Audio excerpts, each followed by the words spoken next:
partie de l'un des pasteurs. Donc il y a pasteur Andy qui se cache ici devant, le pasteur principal. Pour ceux qui ne le connaissent pas, pasteur Andy, il est où? Il est derrière. Voilà. Est-ce qu'on peut l'encourager ce matin? Il y a aussi pasteur Théodore. Pasteur Théodore est là. Je l'ai vu tout à l'heure. Il est là. Il se cache derrière les deux. Pasteur Alain est là? Il n'est pas là ce matin. D'accord.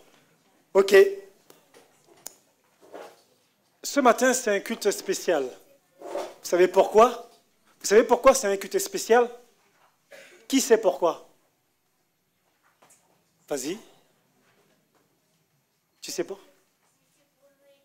C'est pour louer Dieu. Waouh, extraordinaire. Est-ce qu'on peut l'encourager? D'autres personnes savent pourquoi c'est un culte spécial ce matin? Oui, vas-y.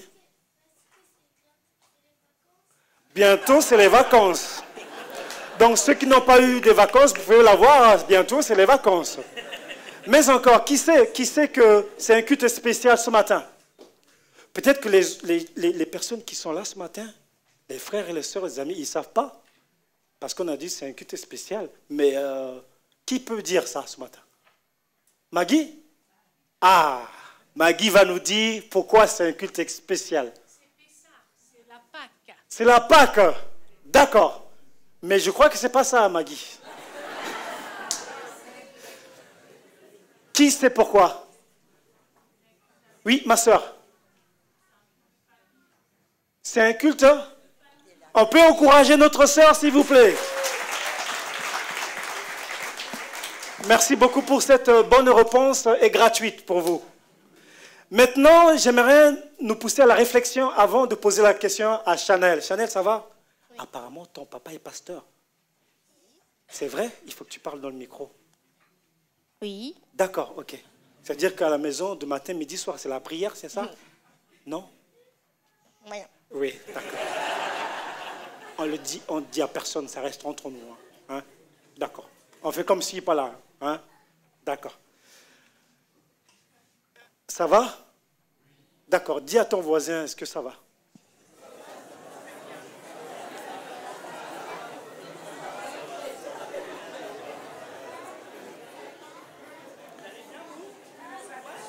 Vous savez pourquoi je vous ai posé la question, ça va?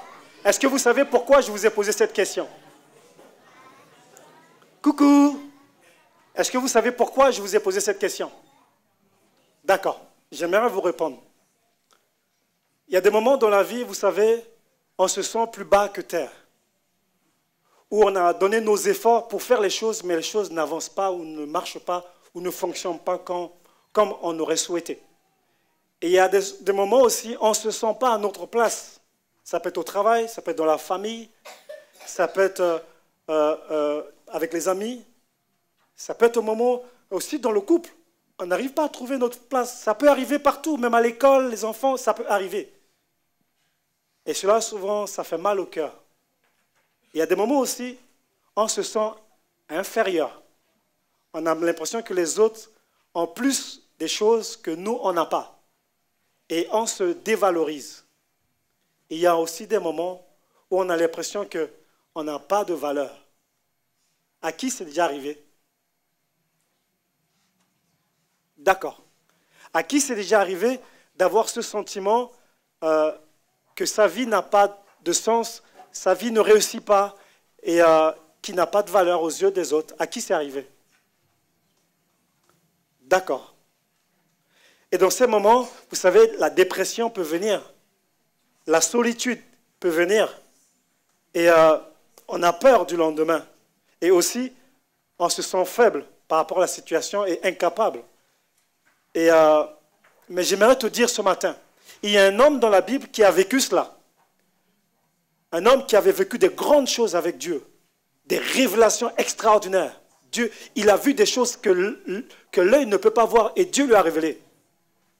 Et dans ces moments où il a prié Dieu pour que Dieu puisse agir dans cette situation, parce qu'il y avait une situation qui travaillait son cœur et son cœur était blessé. Comme là, il se sentait seul. Et Cet homme a prié Dieu, mais Dieu lui a répondu, mais pas comme il aurait souhaité. Et peut-être que vous êtes là ce matin, Dieu a répondu à une de vos prières, pas comme vous l'aurez souhaité, et votre cœur est blessé ce matin. Mais j'aimerais laisser ce verset sur ton cœur, et après quoi on lira le verset du thème de ce matin. Vous êtes là? Vérifie simplement que ton voisin ne dorme pas, parce qu'il est déjà midi. D'accord. Cet homme s'appelle l'apôtre Paul, et quand il a crié à Dieu pour que Dieu le délivre de la situation, parce qu'un ange souffletait pour que l'orgueil ne puisse pas prendre la place dans son cœur, il se sentait faible par rapport à ça, et Dieu va lui répondre. Dieu va lui dire, ma grâce te suffit. Car ma puissance s'accomplit dans ta faiblesse, je me glorifierai donc bien volontiers dans mes faiblesses, afin que la puissance de Christ repose sur moi. Peut-être que là, ce matin, vous ne vous sentez pas à votre place. Peut-être que vous vivez une situation qui est difficile, douloureuse. Et peut-être que vous êtes là seul avec votre problème, votre douleur, et vous sentez que vous n'avez pas de valeur. Vous sentez qu'on vous rejette, mise de côté. J'aimerais te dire, avant qu'on rentre dans ce culte, tous importants aux yeux de Dieu, la grâce de Dieu te suffit. Tu peux vérifier, dis à ton voisin, la grâce de Dieu te suffit. Celui de droite et de gauche.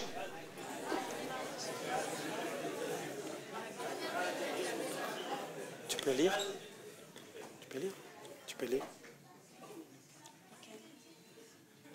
On va écouter Chanel. Chanel, je te présente. Ton prénom, c'est Chanel. Oui. Quel âge tu as?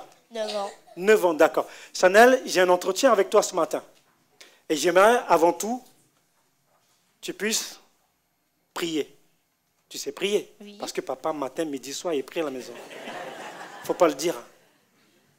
Et papa, matin, midi, soir, il jeûne. C'est pas ça? Bon, tu vas prier pour nous, courtement, et après, tu vas faire la lecture. Est-ce que ça te va, le programme? Parce qu'après, j'ai 3-4 questions à te poser.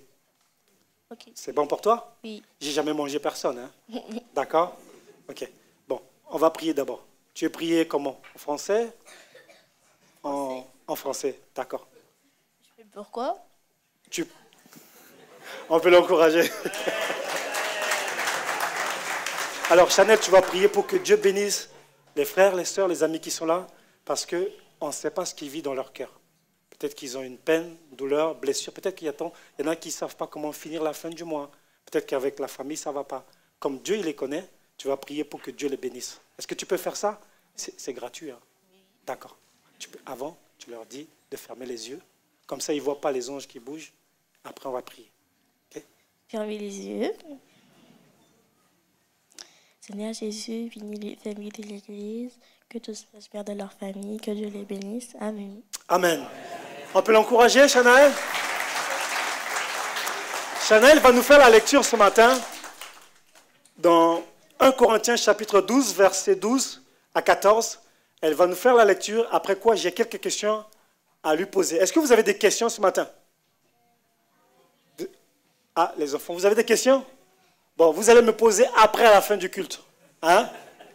Là, pour l'instant, je pose à Chanel. Ça va? D'accord. Après, à la fin du culte? D'accord. Les enfants ont des questions. Est-ce que les adultes ont des questions? Non, ils sont grands, ils ont toutes les réponses. Hein? Hein? Ah non. Hein?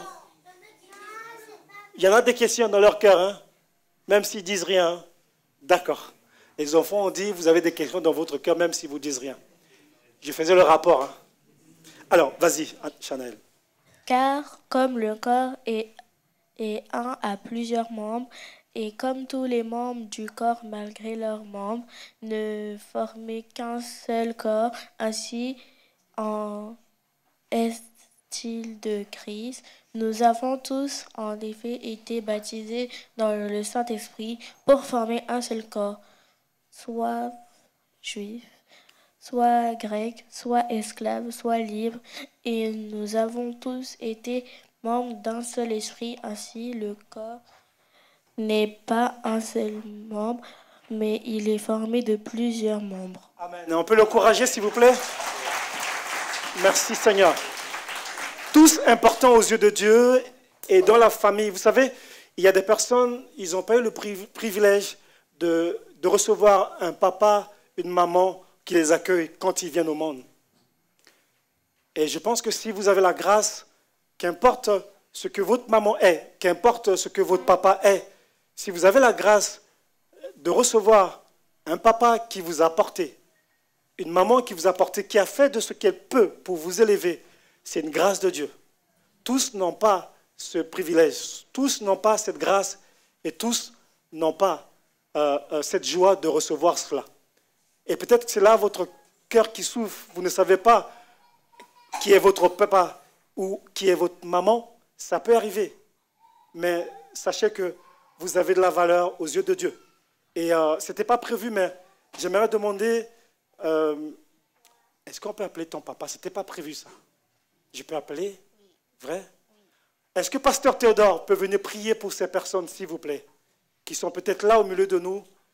Vous vivez des situations familiales difficiles. Peut-être que vous avez été rejeté par votre maman ou votre papa et qu'il y a une souffrance, une blessure et que vous avez grandi sans papa ou sans maman. Est-ce que l'Église peut se lever et crier à Dieu pour cette personne, s'il vous plaît? Prions. Seigneur Jésus, merci parce que tu es présent au milieu de nous. Ton esprit est là et tu révèles toutes choses. Et vraiment, Seigneur, c'est l'occasion de prier vraiment pour ceux qui se sentent seuls, ceux qui ont vraiment, Seigneur Jésus, toujours des blessures au niveau des parents qui n'ont pas connu leurs parents ou qui ont été rejetés et vraiment qui ont cette peine dans leur cœur que toi seul connais, que toi seul sais. Souvent, on ne sait même pas de quoi on souffre. Souvent, on a des vides et on ne sait pas qu'est-ce qui fait qu'on pense ou on ne pense pas d'une certaine manière. Seigneur, tu connais les cœurs et je prie au nom de Jésus que tu puisses vraiment apaiser, que tu puisses réconcilier, que tu puisses restaurer ce que l'ennemi vraiment a détérioré. Glorifie ton nom dans la vie des uns et des autres et que vraiment toute la gloire te revienne. Amen. Amen. Merci, pasteur. Merci beaucoup. Merci. Maintenant, Chanaël, pardon, j'ai 4 questions à te poser. Et j'aimerais ouvrir une parenthèse. Au moment où pasteur Théodore était en train de prier, j'ai reçu une parole de Dieu. Il y a une jeune fille, ça fait 4 ans, que vous avez été rejetée par votre maman. Il n'y a plus de contact avec elle et vous avez gardé cette amertume, cette haine dans votre cœur. J'aimerais, je t'en supplie, aller voir la femme du pasteur Fondia prier pour vous. Je ferme la parenthèse et maintenant, j'entre dans mes questions.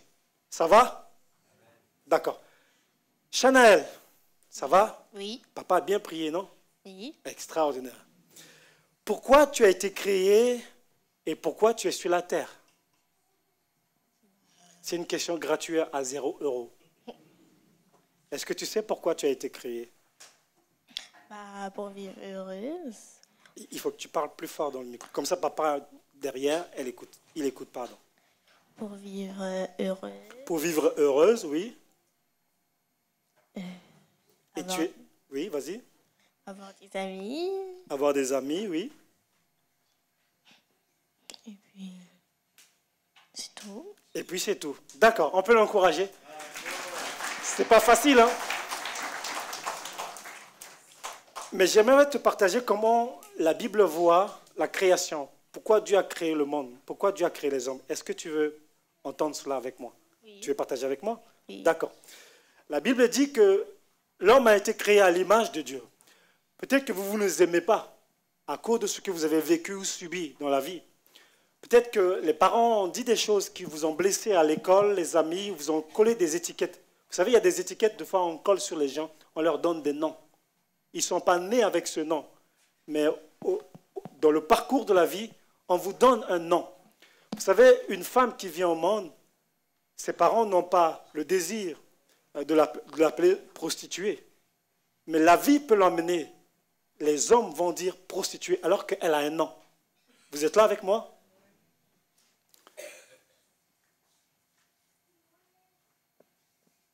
Mon cœur est serré ce matin. Parce qu'il y a une personne on vous a donné ce nom. Je ne vous connais pas. Et pourtant, on est dans le culte des enfants, culte familial. Et cette personne est ici aussi également. On vous a donné ce nom-là. Et depuis, à partir de ce nom, votre vie n'a plus été jamais pareille. J'aimerais te solliciter aussi d'aller voir la femme du pasteur Fondia, qui est là. Fondia, est-ce que tu peux te lever, s'il te plaît? De prier pour toi, parce que Dieu veut te guérir ce matin. Mais j'aimerais avancer. Dieu nous a créés à son image. Donc l'image de Dieu, c'est une belle image. Ce n'est pas une image de honte. Ce n'est pas une image de colère. Ce n'est pas une image de doute. C'est une image parfaite. Mais le diable est venu détruire cette image par le mensonge. Et la Bible dit dans Genèse verset 1 à 26 à 28, Genèse 1, verset 26 à 28, la Bible dit ceci.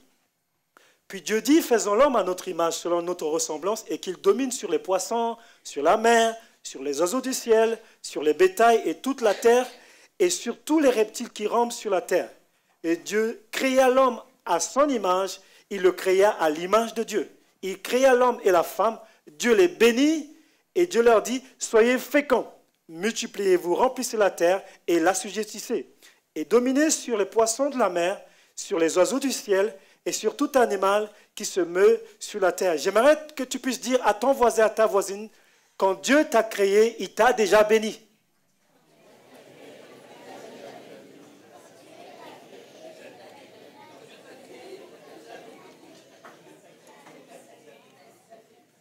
Et dis à celui de gauche ou de droite qu'il est important dans le plan de Dieu pour ce monde.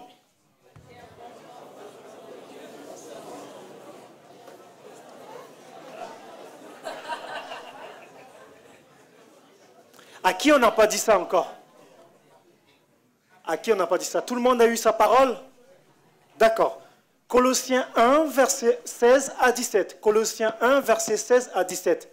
La Bible dit ceci, car en lui, c'est en Jésus-Christ, qui ont été créées toutes choses, qui sont dans les cieux, sur la terre, les visibles, les invisibles, trône, dignité, domination, autorité. Tout a été créé par lui, et pour lui, il est avant toute chose, et toute chose subsiste en lui. C'est-à-dire que tout ce qui a été créé dans ce monde a été créé par Jésus-Christ. Donc, si toi, tu fais partie de la création, tu es créé à l'image de Dieu et tu es important pour Jésus. Dis à ton voisin, donne un petit coup de coude, ne fais pas mal, hein? Un coup de coude, dis-lui, tu es important pour Jésus ce matin.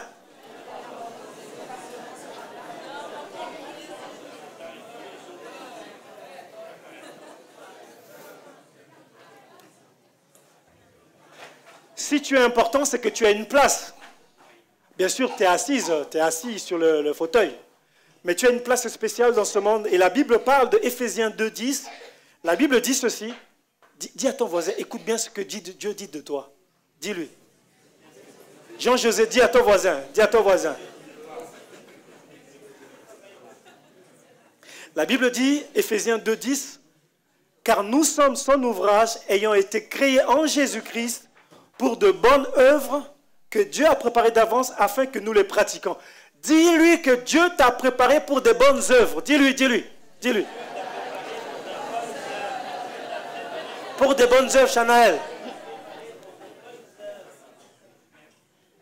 Tu peux lire ça? Donc, si Dieu a préparé pour de bonnes œuvres, c'est qu'il désire qu'on puisse accomplir sa volonté. Tu es d'accord avec moi? Alors, tu peux lire Marc 3, verset 35, ça. Car quiconque fait la volonté de Dieu, celui-là est mon frère, ma soeur et ma mère.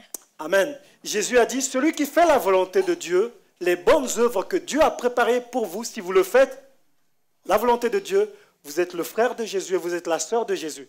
Alors, ton voisin, dis-lui, il faut le dire. Oui, il faut le dire. Oui, oui.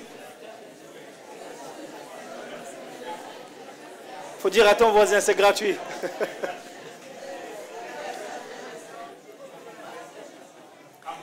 Chanel, j'ai une deuxième question. Tu me permets de te le poser? Oui. D'accord. On a besoin de votre attention. Est-ce que vous êtes là ce matin? Ceux qui sont là, dites, c'est la pluie, c'est la pluie, c'est...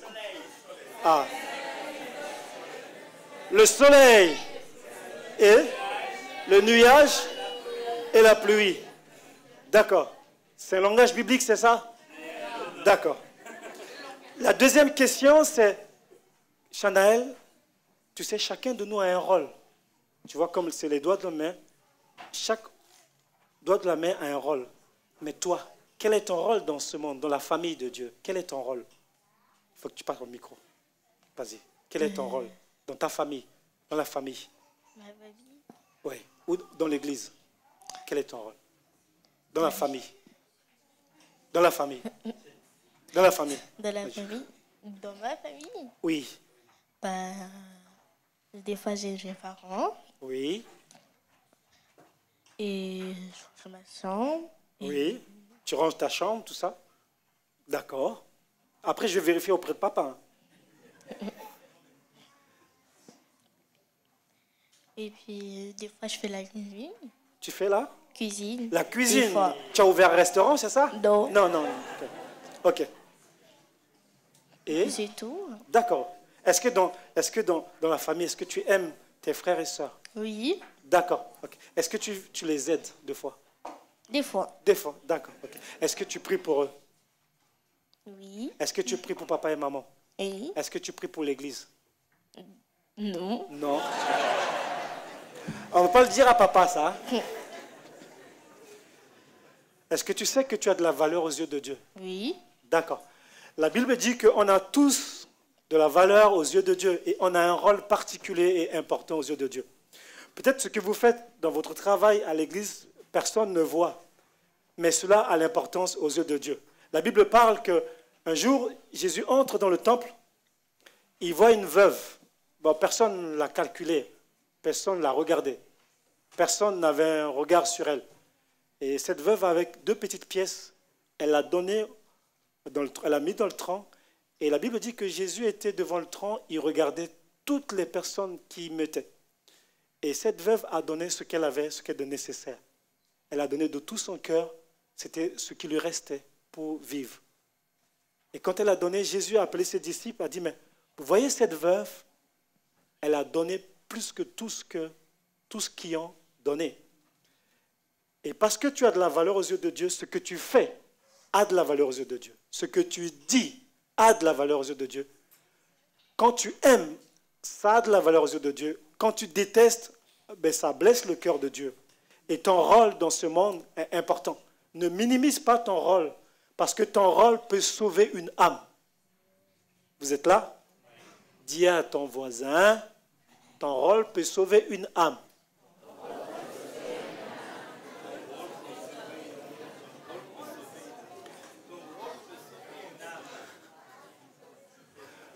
Vous savez, Dieu est extraordinaire. Qui sait que Dieu est extraordinaire? Vous savez pourquoi? Parce qu'il vous a donné un ADN. Vous savez c'est quoi les ADN? Qui connaît les ADN? Tout le monde connaît les ADN? D'accord. C'est unique par personne. Personne ne peut vous ressembler. Dans l'histoire de l'humanité, votre ADN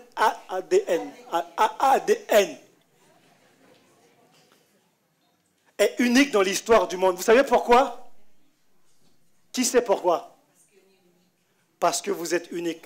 Et pourquoi encore? C'est une question. Vas-y. Parce que tu es différente, exactement. Qui encore? Qui veut répondre?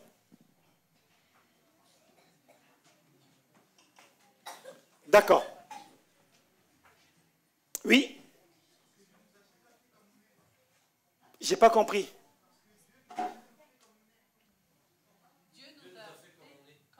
Dieu nous a fait comme on est. Unique. Ok, super.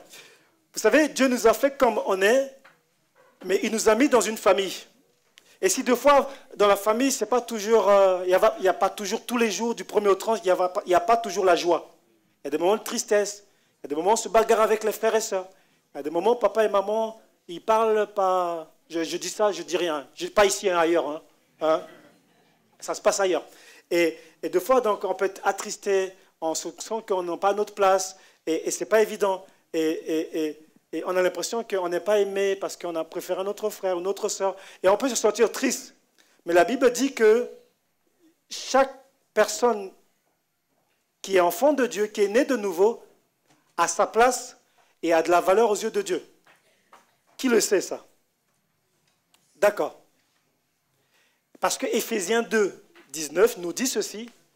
Ainsi donc, vous n'êtes plus des étrangers, ni des gens du dehors, mais vous êtes concitoyens des saints, gens de la maison de Dieu. Ça veut dire que Dieu t'a choisi spécialement pour te donner Jésus-Christ afin que ta voix soit entendue dans le ciel et que tu fais partie des personnes que Dieu considère dans le ciel. Quand tu pries, quand tu parles à Dieu, tu fais partie des personnes que Dieu considère dans le ciel. Tu es concitoyen du ciel, tu as des frères et des sœurs, tu n'es pas seul. Amen. J'ai une troisième question. Chanel, ça va? Oui. Je ne t'ennuie pas? Non. D'accord, ça va. Alors, j'ai une troisième question. Après cette question, je vais lire un verset et on a un reportage. Est-ce que tu aimerais voir le reportage? Oui. Est-ce que tu pourras demander aux frères et sœurs et amis de rester silencieux et de regarder le reportage? Oui. Et tu pourras leur dire que c'est gratuit aussi. Oui. D'accord. Alors, la troisième question, Chanel, c'est quel est ton rôle dans l'église? Quand tu viens à l'église, quand tu viens à l'école du dimanche, quel est ton rôle? Qu'est-ce que tu fais? Parle dans le micro. Voilà. Bah, Alex, les dimanches, par exemple, on pose des questions, je réponds. D'accord. Je lis la Bible. D'accord. Et puis, c'est tout. D'accord. Qu'est-ce que tu fais d'autre? Tu lis la Bible, mais est-ce qu'on te donne des choses à faire? Est-ce qu'on te donne de partager? Qu'est-ce que tu fais encore? Est-ce que tu aides le moniteur, la monitrice? Oui. D'accord. En faisant quoi? Tu leur ramènes des bonbons? Non. Non? D'accord. Tu aides pour placer les chaises? Des fois. Des fois, d'accord. Et quoi d'autre encore? Vous partagez le repas? Manger ensemble? Non. D'accord. Quoi d'autre? C'est tout. Hein. C'est tout? D'accord. On peut l'encourager, s'il vous plaît. Est-ce que tu sais qu'un jour, on a amené des enfants à Jésus et les disciples voulaient les chasser? Est-ce que tu sais ça? Non. Tu ne sais pas? D'accord. La Bible dit qu'un jour, il y a beaucoup d'enfants qui sont venus voir Jésus et les disciples disent non, ils dérangent trop, ils font beaucoup de bruit, ils font beaucoup de chorégraphie, comme ce matin, tu vois. Là, ils font beaucoup de chorégraphie, il faut les laisser, ils dérangent Jésus. Et tu sais ce que Jésus a dit? Non. Tu ne sais pas? D'accord. Mais papa, il va te le dire cet après-midi. Mais on va vérifier quand même. Hein? On vérifie. Qui sait ce que Jésus a dit quand on a amené des enfants à Jésus et les disciples l'ont repoussé? Qui sait? Oui, ma soeur? Pardon. Laissez venir à moi les enfants. Pourquoi Jésus a dit laissez venir à moi les enfants, ne les empêchez pas? Oui? Je n'ai pas compris. Il veut Ah, Jésus veut bénir les enfants. D'accord. Quoi d'autre? Pourquoi il ne faut pas les empêcher? Oui? Les enfants font partie de la famille de Dieu extraordinaire. Oui, ma soeur? Ah, on peut l'encourager, s'il vous plaît. Si nous voulons aller au ciel, on doit avoir le cœur d'un enfant. Pas le cœur dur, pas le cœur amer, pas le cœur qui repousse les autres et qui n'aime pas les autres, mais un cœur d'enfant. Et tu vas poser la question à ton voisin, ta voisine, est-ce que tu as vraiment le cœur d'un enfant?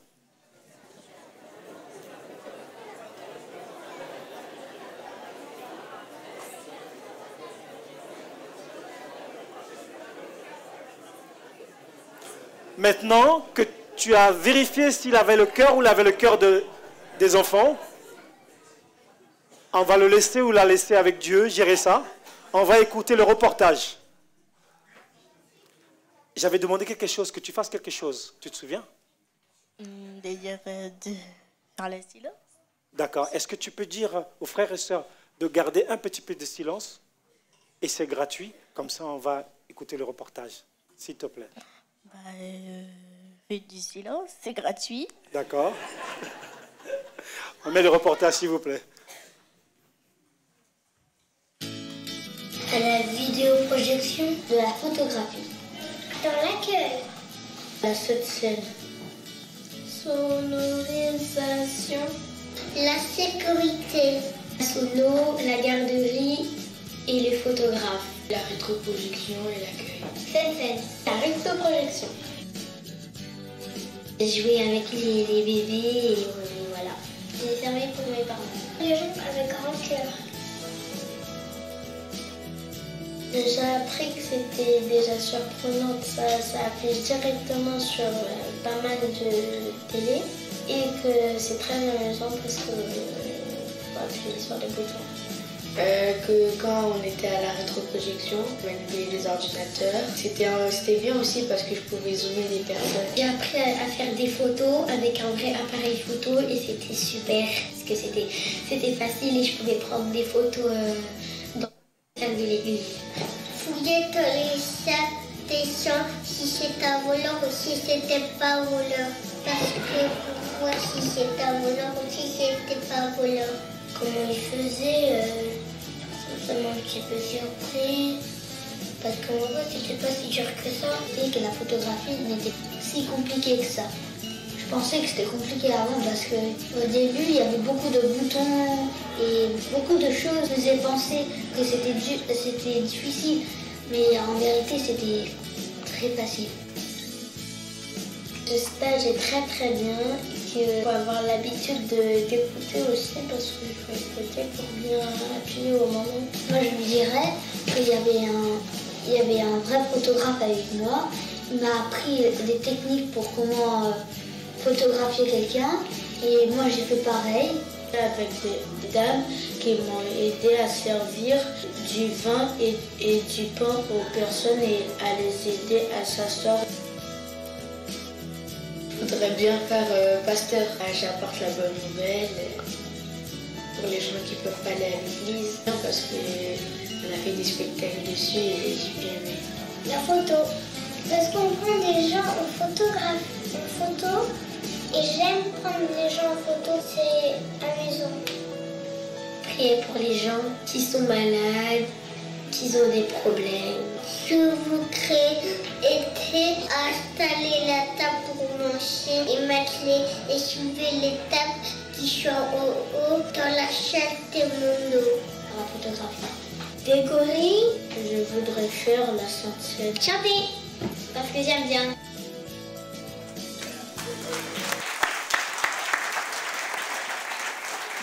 Merci pour votre encouragement. Tous ces enfants ont fait un stage au niveau de tous les services. C'est pour cela qu'ils ont fait ce reportage pour vous encourager. Ceux qui n'ont pas encore eu des stages, les grands surtout, qui n'ont pas eu des stages, avec des photographes, avec l'équipe d'accueil, avec les pasteurs, avec la Sainte Seine, vous pouvez aussi vous engager pour servir le Seigneur. Amen. L'Église, la Bible parle de l'Église. Qui sait que la Bible parle de l'Église? D'accord. La Bible dit de l'Église, l'Église, c'est toutes les personnes qui sont nées de nouveau, qui ont accepté Jésus-Christ comme Seigneur et Sauveur, qui sont sorties du monde, qui ne vivent pas comme le monde, mais qui vivent comme Dieu désire. Et ces personnes, l'Église, on les appelle l'Église, on l'appelle aussi l'épouse de Jésus-Christ, c'est-à-dire que Jésus est en train de préparer l'Église, qui est aussi l'épouse de Jésus-Christ, dans la sainteté. C'est pour cela qu'on prêche sur la sainteté, pour qu'on puisse vivre dans la sainteté. Quand Jésus va revenir, il prend ceux qui sont saints, qui sont saintes, pas enceintes, hein, saintes, qui, dans leur cœur, vivent une vie de pureté, qui désirent plaire à Dieu, et Jésus va venir les enlever. Mais Jésus a dit quelque chose, le rôle de l'Église. Qui connaît le rôle de l'Église? Les enfants, qui connaît le rôle de l'Église?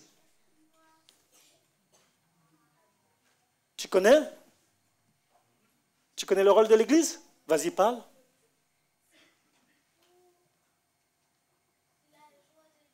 La joie de Dieu, d'accord? Pour le louer, d'accord? Qui? Vas-y.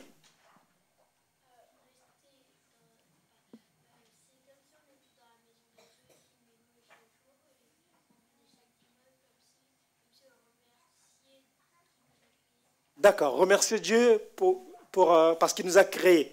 D'accord, ok. Le rôle de l'Église, j'aimerais le partager avec vous. Est-ce que vous le voulez? Le rôle de l'Église, Jésus a donné un mandat. Cela se situe dans Matthieu chapitre 28, verset 18. Alors, ceux qui ont des notes, notez. Ceux qui ont leur Bible, noter, parce que c'est important. C'est le mandat que Dieu te donne. C'est de proclamer la bonne nouvelle de Jésus-Christ jusqu'aux extrémités de la terre. C'est le rôle de l'Église. Et représenter Jésus-Christ qui est l'époux dans le monde. Vous êtes là? Maintenant, j'ai une 4e question, Chanaël. Après, je te pose plus de questions. Hein? J'ai 4e question et demi-moitié de questions. Ok. Merci. La 4e question, c'est comment tu imagines l'Église quand tu seras grande? Parce que dans quelques années, moi, je serai âgé déjà, tu vois. J'aurai des barbes blanches, barbes vertes, barbe à papa, tu vois. J'aurai tout ça. Mais toi, tu vas grandir. Comment tu imagines ton Église? Il faut que tu le regardes parce qu'eux tous, ils te regardent. Comment tu imagines? Grand, petite, moyenne, beaucoup de monde? Plus pas grande. beaucoup. Comment? Je la vois plus grande. Plus grande, d'accord. Donc tu veux que l'Église puisse grandir? Oui. Comme tout plutôt, comme ça? D'accord. Ok. Avec plus de personnes. Plus de personnes, donc plus d'amis, c'est ça? Oui. D'accord. Et puis c'est tout. Et puis c'est tout. D'accord. On peut l'encourager, s'il vous plaît. Et maintenant que l'Église est tout ça, ce que tu viens de dire, comment tu veux que... Qu'est-ce que tu veux voir changer dans l'Église? Qu'est-ce que tu veux voir changer dans l'Église? Rien. Rien. Tout reste comme ça. Oui. D'accord. Il n'y a rien qui te gêne. D'accord. Les chaises, c'est bon. Oui. Parce que tous les matins, Pasteur Andy passe, il range les chaises, et il fait tout ça. Propre, propre. Tu vois? On peut l'encourager?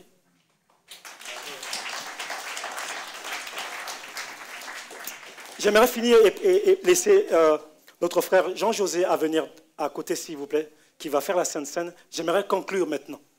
Frères et sœurs, tout ce que nous avons vu, c'est tous important aux yeux de Dieu et dans la famille. Peut-être que tu es rejeté dans ta famille. Peut-être que tu n'es pas aimé. Peut-être que tu ne te sens pas à ta place. Peut-être que la situation dans laquelle tu te trouves te décourage tellement que tu n'as plus envie de venir à l'église. J'aimerais dire que la raison de l'église, c'est aussi d'intercéder, de prier pour toi, même si on ne te connaît pas. On veut prier pour toi, on veut te porter devant le trône de la grâce pour que Dieu te fasse grâce dans la situation dans laquelle tu te trouves. Avant de laisser la place pour la Sainte Seine, j'aimerais, si c'est possible, ce n'était pas prévu, j'aimerais, si c'est possible, Fondia, va prier pour toutes ces personnes, pour que le rôle pour lequel Dieu vous a créé, vous jouez ce rôle, parce qu'un jour, vous allez vous tenir devant le trône de la grâce de Dieu et rendre compte pour le rôle que vous n'avez pas joué et pour le rôle que vous devez jouer. Ça sera trop tard. Chanel, est-ce que je peux prendre ton micro? Je passe à Fondia et après je reprends. Ah, merci. Seigneur, merci pour cette parole, Seigneur, que tu nous as donnée, que tu as déposée, Seigneur, dans nos cœurs, Seigneur. Vraiment, je te prie pour chaque personne que nous puissions, Seigneur, vraiment... que cette parole puisse, Seigneur, être semée, Seigneur, dans la bonne terre. Que chacun puisse recevoir, Seigneur, que chacun puisse jouer son rôle, Seigneur, pour, Seigneur, te servir, Seigneur, pour que ton royaume avance, Seigneur. Merci, Seigneur, pour les enfants, merci pour nous-mêmes, Seigneur, et que vraiment tous ensemble, Seigneur, nous tous qui formons l'Église, puissions vraiment te servir, Seigneur, encore, Seigneur, davantage, avec, Seigneur, les talents et les dons, Seigneur, que tu nous as posés dans nos cœurs, Seigneur. Merci, Seigneur, pour ton Église. Merci, Seigneur, pour ces personnes encore qui ne te connaissent pas, mais que vraiment, Seigneur, tu vas emmener vers toi, Seigneur, qui puissent t'accepter comme leur Sauveur et Seigneur. Et que vraiment, nous remettons, Seigneur, tout ça entre tes mains, Père. Au nom de Jésus, je t'ai prié. Amen. Bienvenue à l'Église La Porte. Nous aspirons tous à une vie meilleure et à la paix intérieure. Mais nos souffrances passées, même en tant que chrétiens, freinent souvent cette quête personnelle. Notre Église veut être cette Église hôpital, centrée sur Jésus pour soigner, équiper et faire des disciples épanouis. Sa mission, centrée sur Jésus, vise à impacter chaque individu de tout âge au service de Dieu. Aujourd'hui, Nous soignons déjà par des initiatives comme Libère ton identité, des ateliers sur la parentalité ou contre les violences sexuelles. Nous accompagnons chaque personne en les équipant et les formant pour qu'elles deviennent et forment des disciples. Notre grand défi est de développer notre vision d'église hôpital en implantant de nouvelles églises hôpitaux. Dès 2025, pour que plus de personnes puissent profiter de nos ressources, nous sommes très heureux de vous annoncer notre projet d'implantation église hôpital à Courbevoie. Pour réaliser cette vision de soigner, équiper et envoyer, nous avons besoin de vous. Devenez l'un de nos 200 partenaires en vous engageant à donner 35 € ou plus par mois pour soutenir cette vision. Ensemble, soignons des vies. Jésus agit encore. J'ai été équipé. J'ai été restauré. J'ai été renouvelé. J'ai été transformé. Nous sommes heureux de pouvoir être partenaires de l'Église La Porte. Je suis un partenaire et un fier partenaire de l'Église La Porte. Je suis partenaire de l'Église La Porte. Jésus agit encore. Jésus agit encore. Jésus agit encore. On peut vous le dire que Jésus agit encore et que le Seigneur veut agir de manière extraordinaire dans les cœurs et dans les vies.